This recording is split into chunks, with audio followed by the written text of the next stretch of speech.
Hi, welcome to today's Seqkat Musing, where our topic is, are you fated to live your dreams?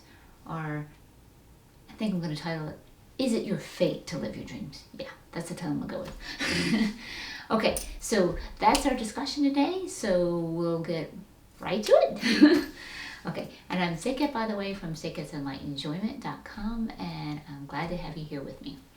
Okay, so this is a topic, is it your fate to live your dreams? That if you look over people's lives and you look over history and perhaps even your own lifetime, it just seems like the logical answer is no.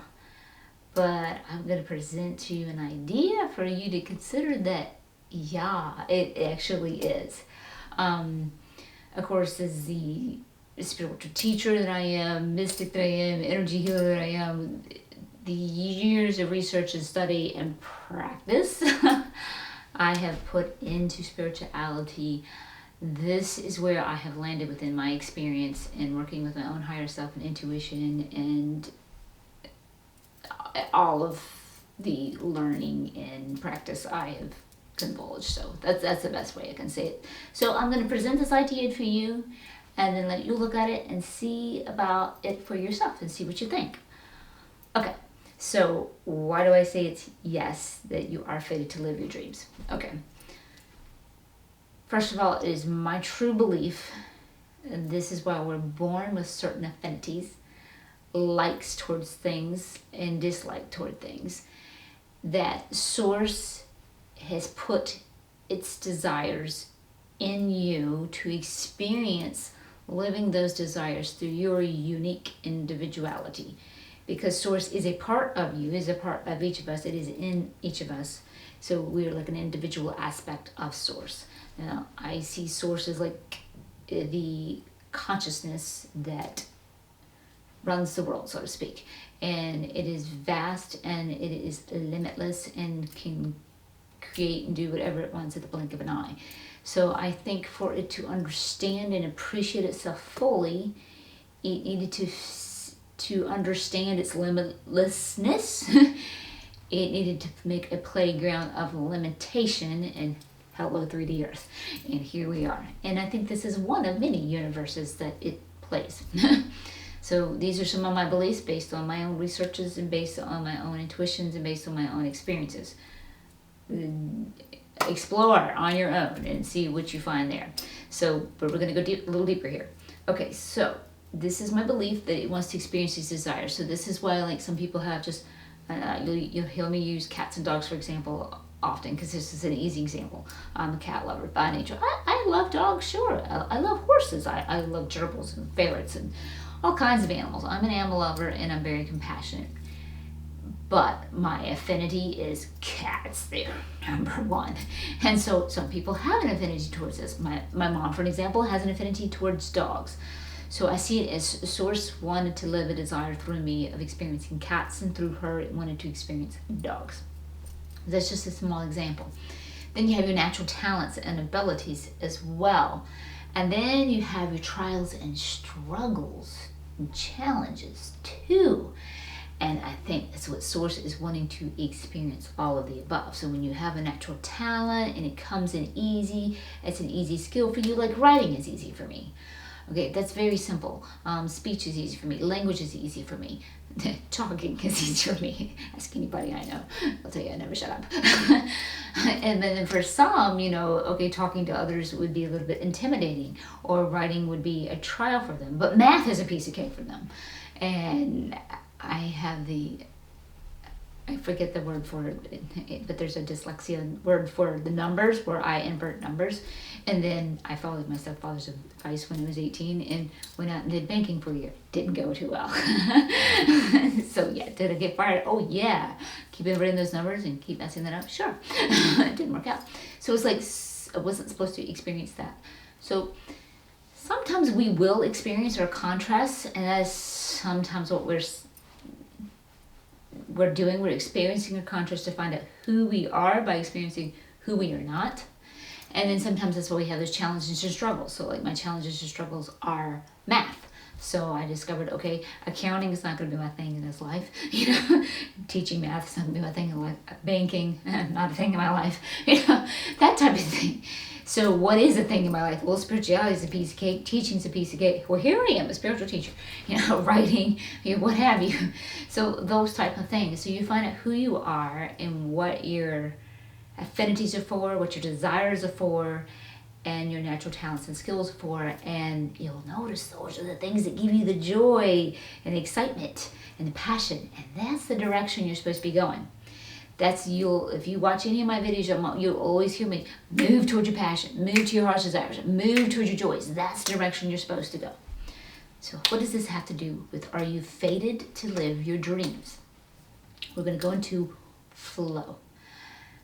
When things flow for you, they're coming in easy. If you've ever been in flow, it just seems like magic is happening in your life. The right people are just lining up for certain doors to open for you. Certain things are just falling right into place. You have the perfect amount of abundance, the right people, and everything just falls right into place. It's like you just had this desire and everything boom, boom, boom, boom, boom, and voila, there you are. It's like, how did this happen? This was so easy, and it's very easy. That's a big thing about flow. And then when things are not flowing, you feel like there's a block everywhere you turn. Gosh, I can't do this. I don't have the money for that. And I can't get the right people. I can't get this door opened. And I'm pushing against that and pushing against that. And that usually happens when we're trying to force something. And I have learned it's the ego, and the ego thinks it wants something. And it thinks it needs something that it's not been fated for. We're going to come back to that a little bit. It starts trying to force things. So it's like you have the round hole, right? That round hole is fated for a round peg to fit through it. But ego takes that square peg and tries to fit it through the round hole and tries to force it, and it doesn't work. It doesn't flow. Now you take a round peg, then it will fit. That's what flow is like. It gets easy. And that's where the ego thinks it knows what it wants, because ego is operating on survival.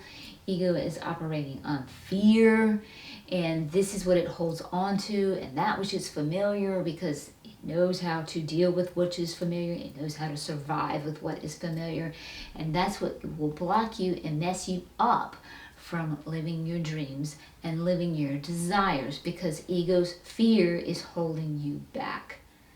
But I do believe, honestly, you are fated to live your dreams, because when you, despite your fears, move towards your heart's desires and your heart's joys, even with a baby step, things start happening. Doors start opening. People start lining up. Things start getting easier. Things start moving into flow.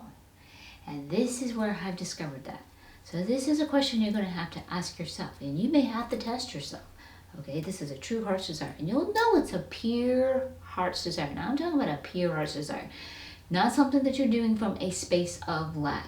Oh, I got to have $1 million. This is my desire to have $1 million, so that way I won't ever have to starve. I'll be able to buy a house. I'll be able to buy my clothes, because I'm coming from a space of lack, and I'm suffering, and I'm scared of losing. That is not a pure heart's desire. It very well may be your heart's desire to live in a nice house. It very well may be your heart's desire to have nice shelter and provide for your family in abundance and see the joy and hold the joy in doing that. But the $1 million coming from a space of lack is ego talking. We want to get into that pure bliss. It's going to feel peaceful. It's going to feel joyful. It's going to feel exciting. It's going to feel passionate. That's the pure heart's desire. You take a baby step towards that. Test it and watch it happen. Things are going to start getting easier. And as you take that baby step and a door opens slightly for you, then you take the next baby step and the next baby step. It's going to get easier and easier and easier. And the next thing you know, you're going to be flowing. And that's what causes me to really believe you are fated to live your dreams. You're supposed to live your dreams. It's ego, it's society's paradigm that came from their own paradigmal fears. There's two operations, love and fear. When you operate out of love, you're brave. You just do. You just be who you are. You are love. You are the source. You are the magic. You are the manifester. You can create your desires. I've experienced this time and time again. But when I fall back into my ego, and yes, I am not invincible. I am a spiritual teacher, yes, but I am also living as a human, and I'm going through these experiences, and that's what planet Earth is about, experiencing both and learning how to navigate and lean more towards spiritual and not get so stuck in the human, get so stuck in the ego, where you can balance and pull yourself out and live more and more and flow. So yes, I'm not invincible. Yes, I will fall for ego at times, but I can sit back and look at my life and see every time I fell for ego, things did not work. Things slowed down. I could have had something that I was desiring long before then, but because of my fear, I held on for survival, and it impeded me. It impeded me from living my dreams and my desires. So test it yourself. See how it works for yourself. And I'll put a card up here at the end of this video for you that was my last week's musing to make change easy. Do this. I'll click so you can click on that, and that goes in greater detail of how the ego operates in that survival mode, why it does that, and what you can do to make it easier to move towards that which you do desire, so you can bring that into your life with greater ease and manifest living your dreams. Okay guys, so that's it for this week. I'm thankful for you being here. If you're new to my channel, welcome. I'm glad to have you here. If you'd like to join me, just hit that subscribe button and the bell notification so you'll know when my next videos goes out, which will be next Sunday's tarot reading, and then next on the first Wednesdays of the month, I do a chakra clearing where I clear all 12 of your chakras, ground you with Mother Earth, and come back and open your heart chakra, which puts you right into your power, because your true essence is love, and that puts you right there, puts you right into your power. And then be Seqkat the rest of the Wednesdays, or Seqkat's Musings, just as the series is. And I'd really appreciate it if you found this video helpful. If you could give me a thumbs up, that helps me circulate my video out to others to help them. I really appreciate that, and I welcome your comments.